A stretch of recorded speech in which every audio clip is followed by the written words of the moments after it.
I shouldn't have stopped it. All right. So wait, I'm gonna. All right.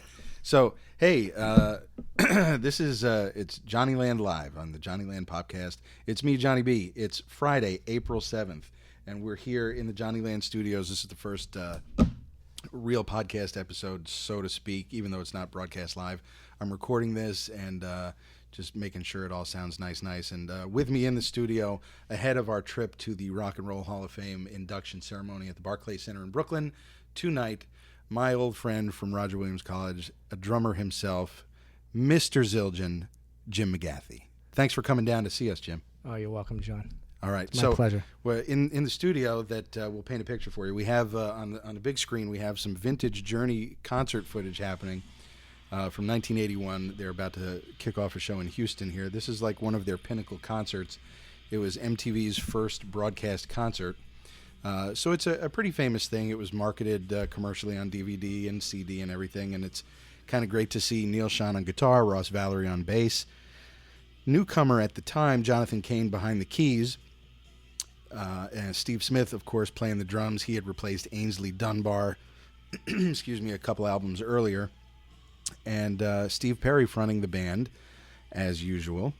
And the thing with Journey is that as they celebrate something like their 42nd year together this year, they're about to be inducted tonight into the Rock and Roll Hall of Fame, along with the likes of Joan Baez, Tupac Shakur, Yes, ELO, Pearl Jam, and Nile Rodgers is getting a sort of an achievement award for his life of excellence in music. So there's great many things happening as far as the Rock and Roll Hall of Fame.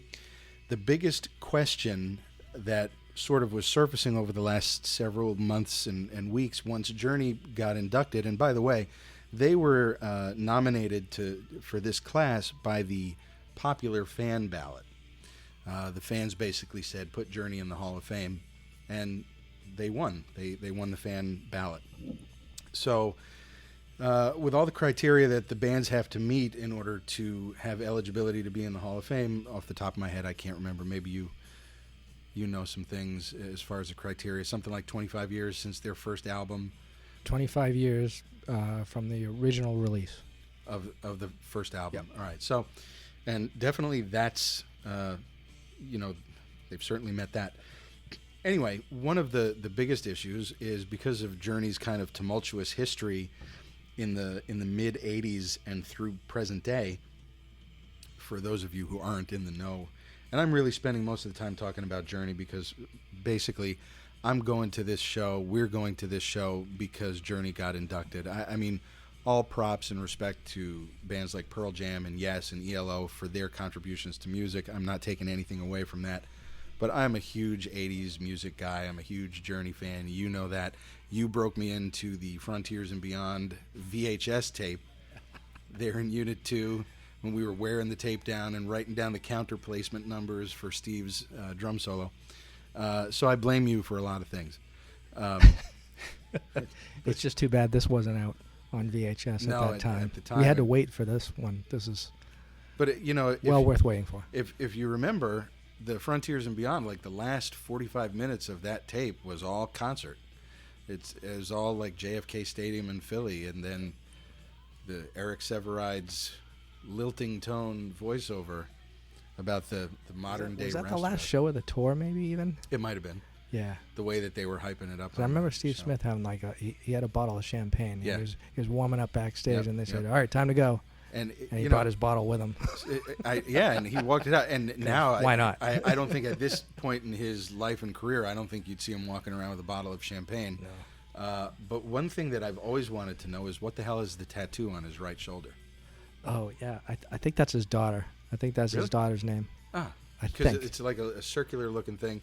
For half a second, I thought maybe it was one of the Journey logos, one of the scarabs or something. But yeah, I think it's his daughter's name. Script. Hey, you know what? When I see him next, I'll ask him. Yeah, you should do that. I keep meaning to do it, but then I get caught up in all this other business, and then it's just here, sign the drum head, and if you want my photos, I'll send you the photos. Captivated by the tight jeans that Neil Schon's wearing. Right? Here. Can you see Jordache? It must have been Jordache. I thought you were saying it must have been Jewish, because you could tell that too. Look, Steve, they all had the tight jeans and the Nike Cortez sneakers. And Steve, I think, is wearing shorts behind the drums. You can't really say. And there's Perry with his tails. Yeah. But and Steve Smith rocking the Hanes His Way white undershirt. Yeah. Dressing up for the event. Yeah. And they could get away with it like that. Yeah, then, why not? Look at that. It's all about the music, man. It's all about the music. And no, he's wearing jeans. All right. And Neil sporting the MTV T-shirt because it's on MTV. But so what I wanted to say about the sort of the Journey history, the journey of Journey, after the '83 Frontiers album, there was sort of this window of a few years where there were all these riffs. The deal, and Steve Perry was taking a lot more creative control of the band, and he wanted to go kind of like with a different sound, and he wound up saying to bassist Ross Valerie and Steve Smith, we kind of don't really need you anymore. And even though they both played a couple of songs, that's the Baywatch theme, by the way. Yeah. And Jimmy Jamison. Yeah, who's recently passed away. Yeah. Great singer. It's a ringtone, but I'm just going to disregard it because I know who it is. It's Lee. So you just probably say, I'm on my way. And, wait. Hello, I just wanted to tell you I'm on the way. So I'll see you soon. Right. Okay, thank you. It's considerate. Yeah. So anyway, interrupted my journey of Journey. Steve Smith and Ross Valerie summarily got dismissed from the band. They were replaced with bass player Randy Jackson and a drummer named Mike Baird. And then they put out the Raised on Radio album, and which was well received. It did a good job, but there was a markedly different sound to the band and to their songs. They started doing heavy synth stuff with John. They all got perms. They were using drum machines, and it was just a different sound. I like the album. Steve Smith plays on a handful of the songs. There's 11 or 12 songs, and it's a good sound, but it's not the Journey sound. So Journey kind of then faded away after the Raised on Radio tour, and Steve Perry was doing his solo things, and the band members basically were doing their solo things. And then in '96, they kind of reunited, and they put out the Trial by Fire album, which was their shot at a reunion, which was great because everybody had been saying, we miss Journey, we want to see that classic lineup, and here it now was. So this was sort of the beginning of a resurgence in the Journey fan base, and right out of the box they released When You Love a Woman as a single, and it was nominated for a Grammy Award. And it's something that Journey had never happened before. It's true. So they were really, it was a great thing. So the natural progression of things was to tour. Stop talking so much, Jim. The natural progression was to tour, and everybody was on board for doing it. So Steve Perry does his, he starts doing his pre-tour working out kind of thing. He gets this hip pain or whatever. This is stuff of legend, stuff of behind the music, whatever, and I'm just kind of encapsulating it. And he realized that he needed to have hip replacement surgery, and it was a big deal. I heard additionally he was diagnosed with some sort of degenerative bone disease, but I don't know. That could have been part and parcel of the hip thing. But so the other guys in the band basically were kind of needling him to say, all right, so you're going to get the surgery? You're going to get the surgery? What's the deal? And Steve Perry kind of took offense to it and said, listen, this is major surgery, and you can't basically force me to do this. I got to make some decisions and choices, whatever, and I get it. But John and Neil and Ross, they were all basically saying, well, we want to play, dude. And if you're not going to strap it on and get out here, we're going to find somebody else to sing. Yeah, that's tough. That's a tough thing. And it's a really hard choice to then have to make, because if you have a band like Journey and his voice is associated with Journey, he's the voice. And he basically said, fuck you guys. I'm taking my time. So I guess I got to answer that. Jimmy Jamison stepped in for the audition. You could vamp for a minute. And yeah.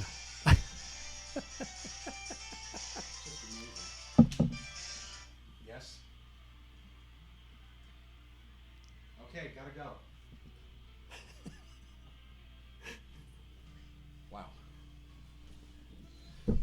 All right, so here we are back. Sorry about that. You know what you need to do is you need to bring this setup down to Newport, and we can do it on the beach. We're going to do it on the beach.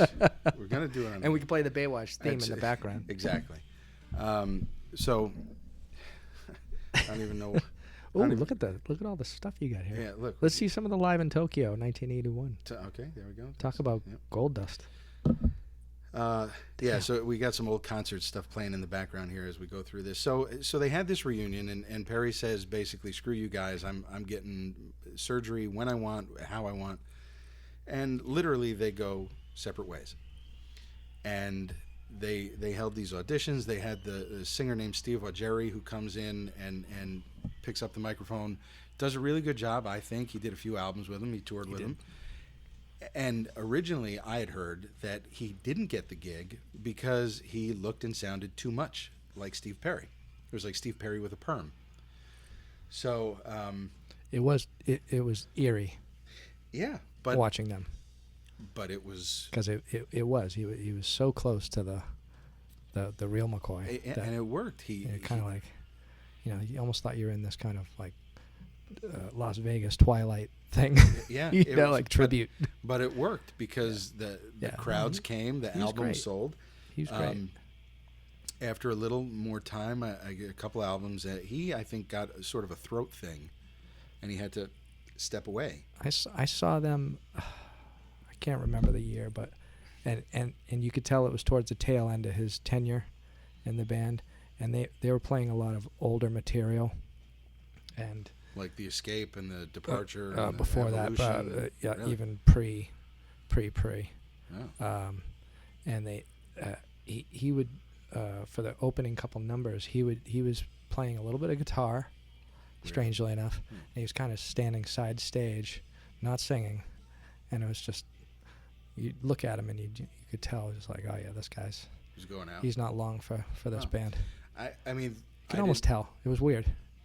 He seemed to enjoy everything that he was doing with the band, and it was really cool. But so again, they part. They had another fill-in guy for like 5 minutes. Jeff Scott Soto. Didn't make an album with him. They did some shows, whatever, and then it kind of just fizzled away again. And again, this is just sort of rehashing, and I really want to get to the Hall of Fame business. But so fast forward a little bit, Neil Schon is surfing the net, literally. He's playing around at all hours of the night, trying to find a singer. Steve Smith, by the way, after the reunion thing, after the trial by fire thing kind of fractured, he said, "All right, guys, I'm out of here. I have vital information. I have session stuff. I have jazz all over the place, steps ahead." Busy guy. Hugely, and you would know real quick, Busy guy. How would you know that? in my short time working with him, when I was working artist relations for the Zildjian family, and I had the honor and the privilege of hitting the road with Steve for I was better part of 10 days doing a clinic tour. So Steve did a lot of drum clinics. Promotional. Still does. Still does. And this was still, I wouldn't say it was the heyday of drum clinics, but it was when the clinic scene was fairly active with stores, and so I went all over the country with Steve. Was this kind of before the age of the drum fantasy camps now that are going on all the time with Steve and Dave Weckl and? I think those were probably in the works, if not here and there, but it was still at a time where the shop owners, for a big name like Steve Smith, the shop owners would have him come in and do a clinic, and it would hopefully generate sales and a lot of buzz and goodwill. Because you figure if Steve is showing up somewhere, I mean, he's the face behind Zildjian and Sonar Drums and all that stuff. Real quick, tell the story that you told me of you were in an airport, and because you're laughing, you know what I'm talking about. And the guy that came up, and because Steve was wearing a Zildjian jacket, or you were wearing it, or something. Tell that story with the whole Neil Peart thing. Yeah, we were on our way. I think that I don't know where we were heading to, maybe Denver that morning. But Steve was wearing his Zildjian. They had a varsity jacket, which was green and dark green sleeves and green wool. It was a wool varsity jacket proper, and it had the embroidered Thanks, Zildjian. thanks for not getting me one. By the way, I don't think they make them anymore. probably not. Thanks for stealing Steve's from me. I wonder if Steve still has his. Probably not. It had the gold embroidered trademark on the back, and we were in the Starbucks line getting coffee to get our start on the day and get ready for our flight. And this guy behind us in line said, "Oh, are you a drummer?" to Steve, and or no, he said to me. I think he said to me, "Are you a drummer?" And I said, "No, not really, but this gentleman is." The guy standing in front of me, he sure Steve is a under drummer. the bus, right? Yeah, and the guy said, "Oh yeah," and Steve turns around at that point and it's kind of like, "Oh yeah, nice to meet you." Yeah, and Steve goes, "Are you a drummer?" And the guy's like, "No, but I'll tell you what. If I was a drummer, if I could come back in my next lifetime and be a drummer, I'd be Neil Peart." Oh. To which Steve looks at me, just wide-eyed, Kind like, of nods his head. Yeah, okay. and As Steve would do. I remember Steve on that flight writing his little blog as he was doing that clinic tour. He was writing a blog for the Hudson Music guys, and he wrote about that incident, shall we say? That's funny. It's just such a great story because if you're a drummer at all, how do Steve is so. He's the one of the most recognizable professional drummers. I think that if anybody's serious about playing the drums, Steve Smith now certainly is kind of like the Yoda of drummers. He's definitely achieved that status for sure. So yet again to be sidetracked, Neil Schon sitting in front of his computer surfing the web. He's trying to find another singer.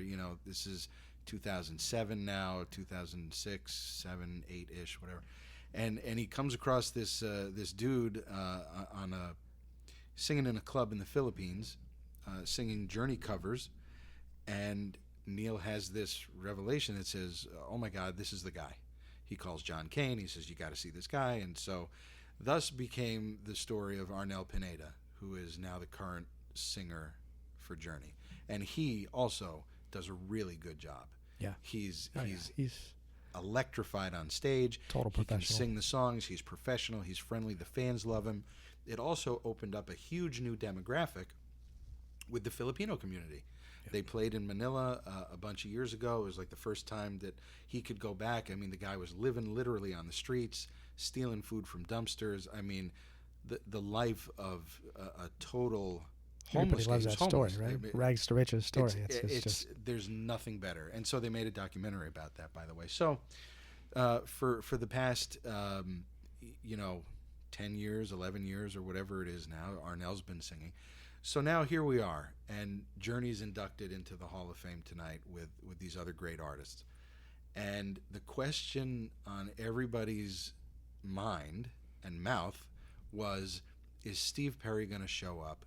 Is Steve Perry going to sing with the band? The last time Steve Perry sang with Journey as that classic Escape Frontiers lineup was in 1983. Unless I'm wrong with something. They were all together in 2005 for the Rock Walk of Fame. They got their star. Steve didn't sing at that performance that night, but he was there. So the question was, look, it's the Hall of Fame. Steve has to show up. And everybody would say, if you don't show up, Steve, it's the biggest FU to the fans. How do you get away? I mean, how do you not? And he just made one little acknowledgement early back in December. He was humbled. He's appreciative, blah, blah, blah. A couple days back, a week back, it comes through, Steve is going to be there. And John Kane actually was doing an interview, and he kind of let it slip. It'll be great to see Steve again after all these years. And so everybody was like, oh, so Steve is going to be there. Oh, my God. So if he's going to be there, maybe he'll sing. So it shifted from, okay, we know he's going to be there. Now is he going to sing? Yeah. Greg Raleigh, big question. The original keyboard player and vocalist for Journey. And my favorite song in his tenure is Just the Same Way off the Captured album. You know that. Great song. One of the best live albums of any band that I've ever heard, Captured. I urge anybody to go and get that. Greg Raleigh was recently interviewed, and he said, for the fans, Steve really should sing. And so earlier this afternoon, as I'm all jacked up, getting ready to have this night with you and Lee and my friend Becky, and we're all going to just be rocking out for 6 mini concerts plus a jam at the end and God only knows what else. My friend, the comedian from Massachusetts, Robert Kelly, he sends me a text showing me basically just a picture of Steve Perry and the news blurb, it turns out, from TMZ. So there's that wonderment, that initial head scratch, but you want to believe it because it says, believe this, Steve Perry is going to sing with the band. What do you think? Well, I think it'll be an awesome thing if he is there, and he does certainly perform. Assume he's there. With the band. Assume he's there. Assume he's there. Right? Yeah. How do you want it to go down? How do you see it happening? Well, I always try to. Don't mince words. I don't know. I don't know if it's my my experiences working with musicians and just maybe a certain empathy I have for who? For them, for the musicians. Okay. There's an old story that goes about I think it was Louis Bellson told another musician, another drummer, what is it with all this, the autographs and the fan stuff and doing it, and Louis just like, listen, man, you don't owe them anything more than a good night's performance. That's it. And I kind of think along those lines, like Steve Perry certainly doesn't owe it to the fans. As much as Greg Raleigh might seem that's the perception of things. I think there's like 20,000 people at the Barclays Center that want to beat the shit out of you for saying that. No, he certainly doesn't owe anybody anything. The guy. I get what you're saying. The guy sacrificed. I assume. I don't know him. I've never met him, but I assume he sacrificed the better part of his life, performing, making music for other people's pleasure. And I think if it was me, I'd want to be there. I'd want to be involved with it because, hey, this is like the biggest honor that you could receive, really. Bigger than the Rock Walk, I would say. Bigger than the Rock Walk, for sure. Yeah. Which he was at. So, I think it's plausible that he'll be there, but whether he performs or not. Let's assume he's there because Okay. he shows up at the Rock Walk and he snubs that performance for whatever his reasons Yeah, are. he was not there that night because I remember everybody else, just about everybody else was. So, for whatever his reasons are, he doesn't attend and really kind of lets people down there. This is a bigger deal. It's a bigger performance. It's a bigger recognition. It's a bigger celebration, I think, the Rock and Roll Hall of Fame. You're in there with some of these landmark genius innovators of music history on all kinds of levels. Sure. So from a fan's perspective, if you know he's going to be there, obviously you're going to say, how does Steve Perry show up with Journey and not sing Don't Stop Believin'? Maybe he could stand there and shake a tambourine. I don't know. But do you think the fans would stand for that? Maybe he'll play the drums. Oh, yeah. Do you think Steve would stand for that? Steve is, listen, did I show you the picture of Ainsley Dunbar doing sound check on Steve's kit yesterday? No, I got to show you that. Oh, I got to see that. But I mean, it's great. It's like everybody's coming together. Bury the hatchet. Greg Raleigh was, when he left the band, he was like, good luck with Steve Perry, dudes. I can tell you this: Ainsley Dunbar, sweetheart of a guy, nice guy, but he is somebody that if he wasn't invited to this Rock and Roll Hall of Fame, being a member of Journey for a short amount of time, significant member, he would probably be insulted. I would think. But I don't know if Steve Perry feels the same way. I don't. Well, look at it this way: Yeah. if it wasn't for Journey,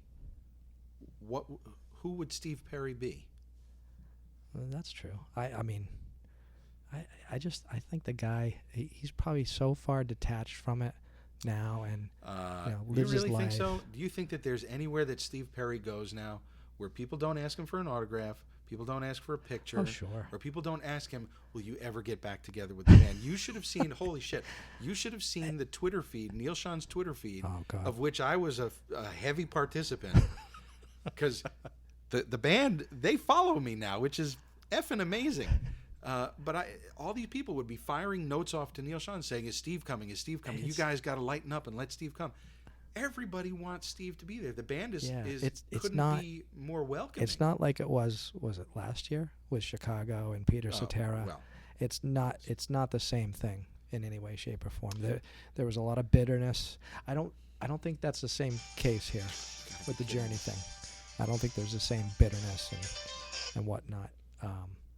But you know, I do think so much time has passed, and you know, for him to, if he goes, if he's there tonight and he performs or whatever, he's doing it for himself, and that's okay.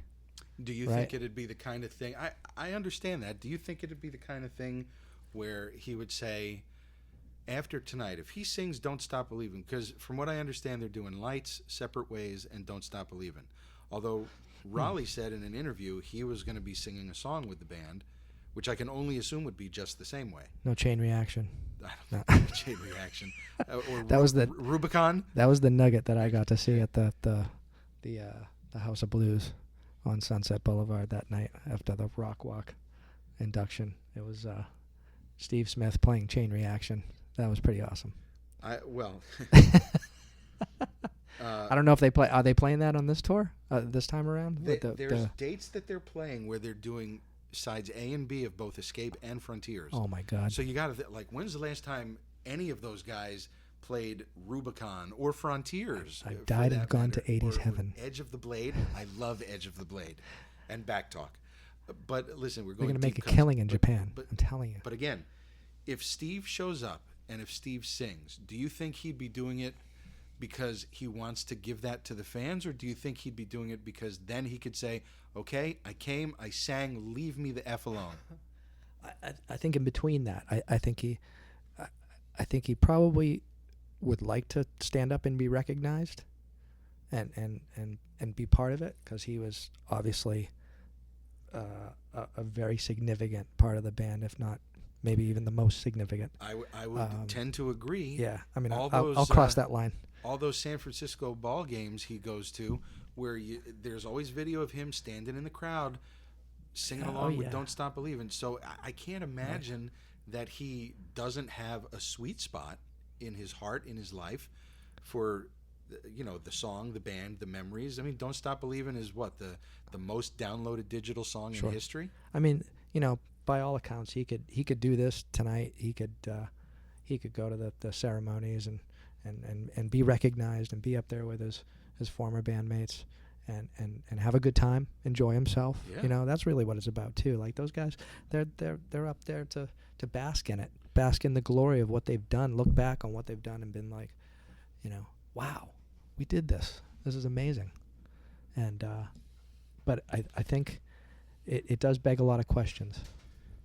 How do you see it happening? How do you see the thing happening where he comes out and, does he say anything, or does he just come out and start singing like, okay, shut up, I'm here to sing, let it happen? I just wouldn't want to be the producer of this thing. Well, making sure all the lighting cues are on, and roll tape for HBO. Now we talked about this, and we kind of superimposed Superman Shep Gordon into this mix had he been Steve's manager. Yeah. And here the phone call with Steve and Shep. Hi, Steve. It's Shep. Listen, the Rock and Roll Hall of Fame thing is coming up. Are you going? Yeah, I think I'm going to go. I'm not too sure. Yeah, you better go. It's 2 tokens. Yeah. Maybe 3. It's 2 favor tokens. But I'm going to go, and I just don't feel like singing. Yeah, Steve, you got to sing. If you don't sing, you're going to be publicly scrutinized for the rest of your life.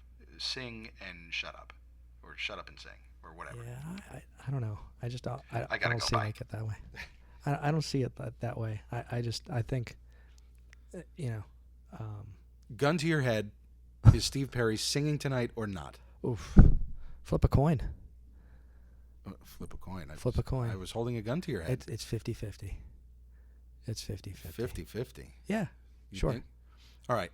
Right here now. 60-40, 70-30. Do you have an impression of whether he's going to sing or not? Or are you leaning in a direction? Are you inclined to say he's going to sing or he's not going to sing? Oh, What would be your take based on plus the little nugget from TMZ that we just saw? I could tell you what I'd like to see personally. Okay, so as a fan, what do you want to see happen? Sure, I'd love to see him get up there and be recognized and say some words. Well, I'd like to hear some heartfelt kind of. Have you ever seen Journey with Steve Perry? No, never. Have you ever seen Steve Perry perform? Missed my opportunities. Yeah, me too. I don't remember seeing Steve Perry. No. Never once? No. So It'd be pretty amazing to see him. So what's the draw from the perspective of the event itself, not just the fact that we're hanging out and it's great to see you after.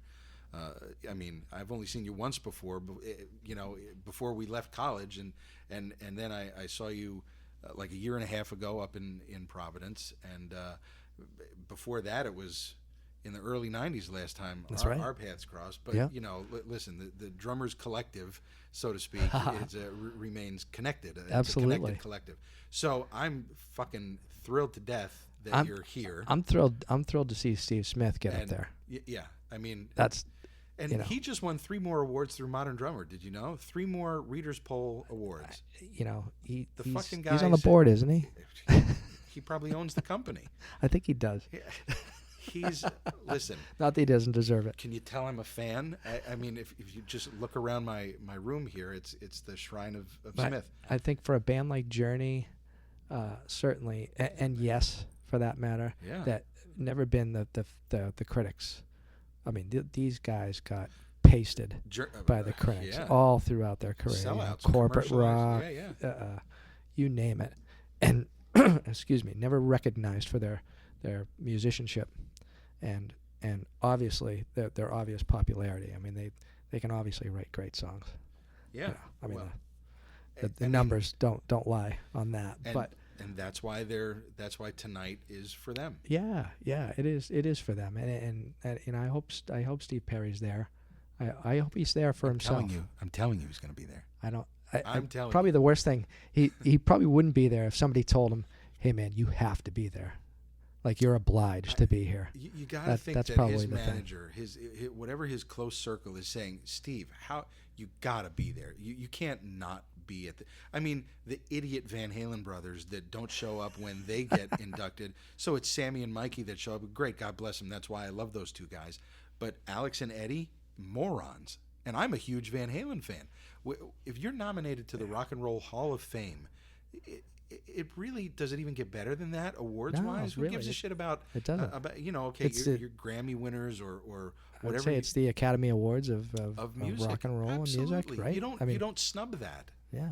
No, but, and that's what, in my opinion, it makes Sammy Hagar a stand-up guy times 100 over these other guys. I should just tell Steve Perry not to be a Marlon Brando. I think show. Here's my take on it. Not that anybody asked, but my take is that I know he's going to be there. I feel it in my friggin' bones. He's there. He's probably not there right now. Yeah, I asked you earlier. Where do you think he's staying? He's probably staying at a Best Western in Hackensack. Far away from all the people and the madness as possible. He's getting an Uber to take him over to the Barclays Center, and he's using the alias Peter Fitznicentite. He'll show up at the last minute. Exactly, like a friggin' diva. And he'll show up and be like... 5 minutes to go. But I'll tell you one thing. As soon as he walks out on that stage, you're going to feel that... Oh, the place will that erupt. Arena is going to go insane. What was the story you were telling me earlier about the jacket, the tuxedo, the red tail? Oh yeah, so in '94 he's promoting his solo album, For the Love of Strange Medicine, really good album, and he goes on tour, and I happen to see him at the Beacon Theater in New York City. I'm in the 7th row. It's a really great show. Holy hormones in the audience, Batman. I mean, everywhere you look, it could have been a free-for-all. It probably was, just not for me. So halfway through his set, he's sprinkling Journey songs through his solo stuff, and he's in this extended riff with the audience, and he's talking about, hey, it's been a long time, it's good to see you, I'm back in New York, and all that stuff. And from the rafters, they lower one of his old maroon and black tuxedo tail jackets, and I swear that, the place was deafening. What was your reaction? I was actually pretty giddy. I mean, I was a little, ooga. I was like, oh, it's a jacket on a string, It's- being lowered from the ceiling. Let's be honest about it. It was nicely pressed. It was on a hanger. It Was a looked, spotlight on it? there was a Of course, spotlight, of course. But it gets lowered in, and everybody, you hear the shrieking, and even guys next to me are going, oh shit. And so I'm looking, I was like, all right, that's pretty cool. So then Steve starts talking to the jacket, and he starts, having this one-way conversation, saying to the jacket, like, oh, and how did you get here to New York City? I thought you had retired. I heard you had lost your voice. And then he'd look at the audience. Did you hear the same thing? And everybody, no. And he then seductively, this guy with hair down to his ass at this point, first he makes like a 2-minute show of pulling the scrunchie out of the back of his ponytail.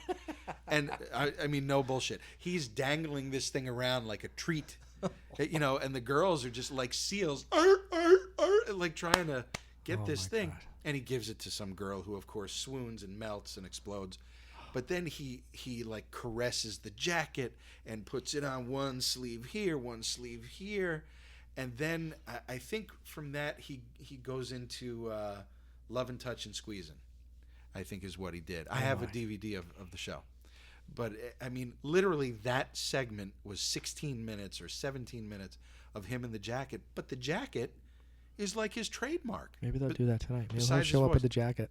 If he shows up in a tail top coat or whatever, if they lower something from the ceiling, I swear I'm going to jump from section 221. I will jump down, run to the stage, and probably get arrested. I always wonder what items they don't donate them per se, but they put them on loan to the museum, Right. for them to put on display. There's got to be a jacket. I always wonder what items they.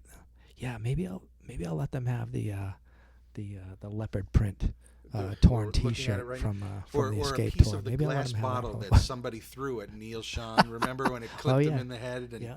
then he started playing his song, whatever. One of the classic Here's classic moments. Listen, and we got to wrap this up. We got to get out of here because it's now 3:40, and we got to get to Brooklyn to see this all happen. But one thing that actually struck me yesterday is nobody's talking about Herbie Herbert. No, is he still alive? I don't know. Oh. But, he was, last time I saw him was on the Behind the Music, the VH1 Behind the Music. That's true. He lost a lot of weight. I'm not whatever. sure And if he's still around. I don't know, but if he's around, then I certainly hope that he would be there. Well, He was They'll give a shout out to them. the founding father Yeah. of this band. Him and Neil. Yeah, they would. I'm sure they would give a shout out to him. So it just struck me because I was watching Frontiers and Beyond, and there's Herbie and his big blue, and Jolly Herbie and whatever, and I was like, how come nobody said anything about Herbie?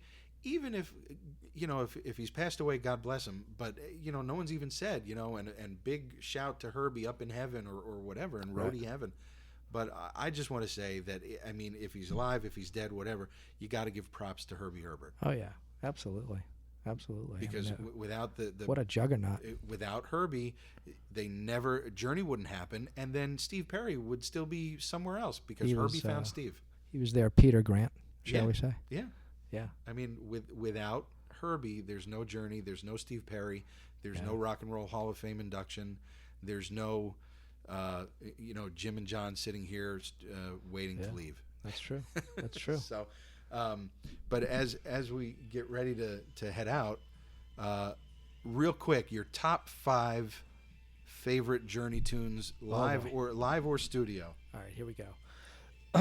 Top 5. Doesn't matter what order it's in, unless you want to leave room for number 1.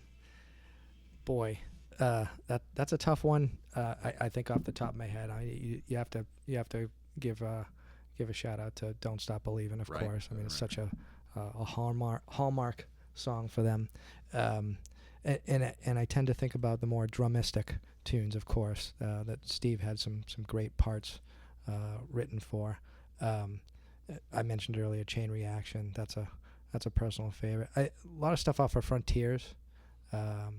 Separate Ways? Not so much Separate Ways, even though that you can't deny the bigness of that.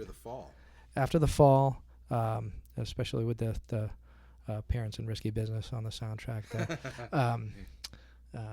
Makes me think of Rebecca De Mornay. Sure. But off a departure. Get off the babysitter, Jim. I told Steve at one point during that clinic tour, I'm like, man, it really inspired me on Brushes, and I don't laugh, but Walks Like a Lady. That of all the songs that I could have, it could have been an old jazz tune or something, like playing in a rock idiom with Brushes, like a blues number. Down home, dirty, just. Neil said even if he wants to sing that tonight, if Perry wanted to sing that, he's got a guitar tuned to C. Seriously, no bullshit. He's like, if he wants a slow and easy Walks Like a Lady, I'll do it. I'd hate to be their tech. But on Captured, that's how Perry intros the song. You want some blues? We got Neil Schon, we got Ross Valerie. Oh yeah, and best. But yeah, best. So you got After the Fall, you got Don't Stop Believin'. Yeah. You got Walks Like a Lady. Yeah, Walks Like a Lady's in there for sure. There's a couple of obscure tracks off of Departure as well, like Someday Soon. Mm-hmm. God, there's just so many songs. You're not gonna go with the standards though. No. Lovin' You Is Easy off of was that Evolution? I don't remember. I think Lovin' You Is Easy. Tokyo thing we were watching. And there's a ton of just great songs where again Steve Smith playing all that great stuff that he worked on with Gary Chafee, like all the great linear. But turning that into a really good groove and having it be like completely musical and really driving the song. And of course, Neil's guitar pyrotechnics, as always. Well, we're going to listen to a lot of live stuff on the way into the city, but there's a live version of one of my favorite songs, Hopelessly in Love, The Party's Over. Great song. The beginning of that, the arpeggiated. It's kind of, so great. Yeah. It's such a great beginning. How do they think of that? How do they think this stuff up? It was backstage at Cobo Hall where Neil just came up with it with Steve Perry in like 10 minutes and it was done. It was amazing. I just read it. And that's why it's so great. Yeah. But I got to say, Don't Stop Believin', Separate Ways. And it took me about 20 years to figure out how I can play Don't Stop Believin'. So I got that. Not easy. No, it's not. Not easy. And because I play backwards, because I'm left-handed, so my ride cymbal is on the left side instead of on the right, where Steve is right-handed, and he's just going up to here. I'm going across my kit, but whatever. So we have Don't Stop Believin', Separate Ways. I really like Hopelessly in Love. Yeah, it's a great song. I got to go with even something from Trial by Fire. Sure. Message of Love is a great song where Neil is on fire, Steve Smith is on fire. I got to say, when I think of you off that album, because it reminds me of some of the people in my life that I've lost. Yep. And that song, I think, was probably written with Steve's mother in mind, Steve Perry's mother. But it's hard for me to listen to that song and not feel something in my heart for close people. So I think that's one of the real hallmarks of a Journey tune, like Open Arms or Faithfully. Most people would go right to those love songs. But when I think of you, it's underrated. I'm even going to go into Raised on Radio, and even though it's not a classic lineup song, I'm going to say Suzanne, because I love the rhythm of that song. Yeah. And Why Can't This Night Go On Forever? The last song on Raised on Radio, it's perfect for how I'm going to be thinking about tonight. And it buttons everything up, and because the band wrote that for the fans. It's sort of like their thank you to the fans. So now this is the fans saying thank you. So, so here we go. So we're going to head on our way to Brooklyn, to the Barclays Center, to the Rock and Roll Hall of Fame induction ceremony, the 32nd annual, whatever it is. Joan Baez, Tupac Shakur, Nile Rodgers, Yes, ELO, Pearl Jam, and I'm going to go on a limb and say our favorite of the inductees, Journey, going to be taking the stage and having a kick-ass time. So any last thoughts, any last words you want to? Just looking forward to it, man. It's going to be awesome. Good. If you get a little more excited, I'm going to have to restrain you. You just got to calm the fuck down. I'm reserving all my energy. Okay, reserving it. Okay, so you're not. I don't know when they're going to step up. I don't know where they fall in the lineup of things for the evening, but it's going to be sweet. I don't care. I have too much cocaine in my blood system right now. I have no cocaine in my blood system right now. All right, this is Jonny B. It's live from JonnyLand. It's the POPcast. This was fun. I hope that more than 2 or 3 people listen to this nonsense. Sorry for any technical interruptions and all that other business, but phones ring and things happen. So we'll see you again, or we'll talk to you again soon. Thanks for coming down, Jim. I'm glad you're here. And, you too, man. Thank you. And a big shout to my favorite Lee and super co-concert conspirator Becky Reiner, who we're meeting in Brooklyn. Yeah, we're going to rock out tonight. So stay tuned for all kinds of good photos and videos, and we'll talk to you soon. Thanks.